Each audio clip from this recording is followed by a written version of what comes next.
মূর্তির যারা পূজা করে, কেন পূজা করে? নিজেই মূর্তিটারে বানায়, নিজে ডিজাইন করে, রং করে, মূর্তির সামনে দাঁড়ায় নমো নমো আসে না নাই, ওম নমো ভগবতী বাসুদেবায়া আসে না নাই, जो तो मिटाना चाहे जीवन का तृष्णा साम बोल बंदे कृष्ण कृष्ण कृष्ण कृष्ण कृष्ण करे ना, बंदे मातरम जय जय राम सीताराम जय जय हरे कृष्ण हरे राम।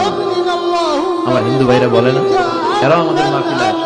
এই যে আপনারা বলেন, একটু ভেবে দেখেন, উনি বানাইলো এই মূর্তিটারে, উনি বানালো, বানাই এবার উনি আবার ডাকে খোদা খোদা, আছে না?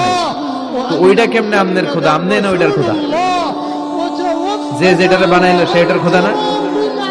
বুঝে শুনে উত্তর দিন। আমি কাদামাটি দিয়ে একটা মূর্তি বানাইলাম, তো এই মূর্তির স্রষ্টা আমি না আমার স্রষ্টা এটা?